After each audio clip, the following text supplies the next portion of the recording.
مرحبا حبايب قلبي، شلونكم؟ شلون الصحة؟ إن شاء الله زينين، إن شاء الله دايما بخير وصحة وسلامة وعافية.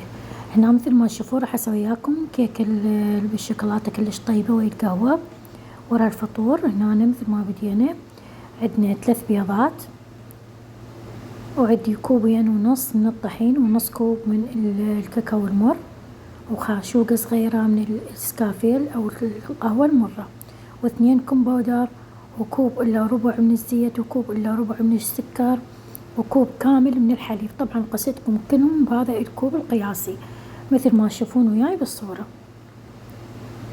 هنا بديت خفقت البيض، راح أخلي عليه شوية فانيلا ظرف كامل يعني، راح أخفقه وأخلي عليه السكر.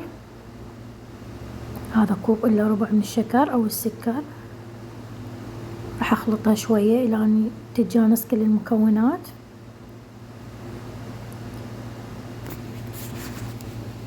بعد ما تجانست ضفت الحليب بهذا الشكل، وراح أضيف الزيت. طبعا هذه الكيكة كلها فوق بعض، زيت إلا ربع، حليب كوب كامل مثل ما تشوفون وياي بالصورة. راح أخلطهم بهذا الشكل. هذه هي كمية المواد السائلة وياي. هسه راح أبدي بالمواد الجافة. المواد الجافة مثل ما قلنا عندي كوبين، طبعا كلنا قسيتن بكوب القياس، كوبين طحين، كوبين ونص من الطحين، ونص كوب من الكاكاو المر، صاروا 3، وياهم خاشوقة من المسكافيل أو القهوة المرة تعطي شوية طعم كلش طيب، وفوقها 2 ظروف من الفانيلا الكمبودر، ورشة من الملح. حركتهم بهذا الشكل، اختلطت المواد الجافة وهذه المواد السائلة كاملة. هسه راح أخلطهم مع بعض. راح أضيف المواد الجافة على المواد السائلة وأخلط شوية شوية إلى أن تتكون عندي عجينة. وراح أخلط بهذا الشكل، وأضيف المواد الجافة بكل سهولة شوية شوية، وأخلط إلى أن تكمل عندي المواد وتصير العجينة كاملة. حبيت أطول عليكم وأنا راح أضيفهن وأرجع لكم بهذا الشكل. وهذا هو شكلهم بعد ما خفقناهم، صاروا بهذا الثخن. أما خليت نص كوب من الماي الحار الفاير، يعني ماي حار كلش، خليت نص كوب على هذه الخلطة حتى تتمازج كل المكونات بسهولة. هذا هو بعد ما مزجتهم، دهنت القالب شوية زيت، وضفت المكونات والعجينة الكيك بهذا القالب. هسه هذا بعد ما كملت القالب راح أدخله الفرن لحد ما يستوي، وأرجع نسوي وياكم الصلصة نخليها فوق الكيكة بعد ما تستوي. خليتها بالفرن وراح أبدي أسوي الصلصة. عندي كلها على نص كوب حليب باودر مثل ما تشوفون. قسيتهم طبعا أي كوب عندكم تقيسون بس نفس القياس، نص كوب حليب، ونص كوب كاكاو مر، ونص كوب زبدة بهذا الشكل،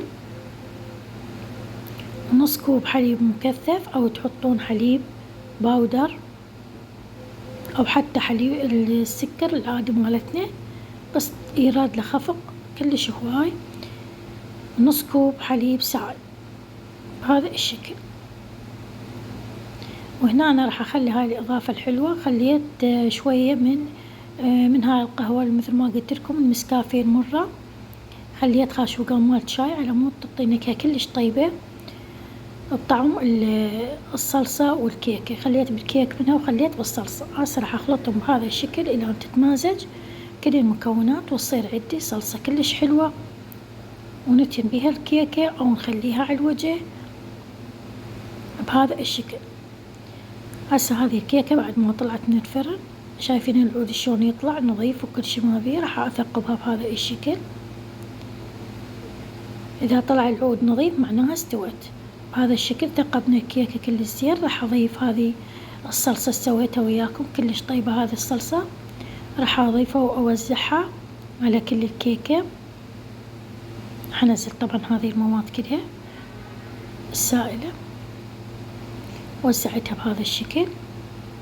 تحبون تزينونها انتم بأي شيء، تحبون تزينونها بصلصة بيضاء مات كاكاو كراميل أي شي تحبونه، مكسرات فاكهة أي شي. أنا زينتها بهذه صلصة الكاكاو الجاهزة اللي عندي. مثل ما تشوفون وياي بالصورة زينته بهذا الشكل. راح أخلي شوية جوز على الوجه. هذا اختياري طبعا التزيين راجع لكم، دايما أنا أذكر لكم هذه الملاحظة. هنا عندي هذه الكيكة بعد ما خلصت، إن شاء الله تعجبكم حبايب قلبي، ولا تنسوني باللايك والتعليق والاشتراك. دمتم في أمان الله.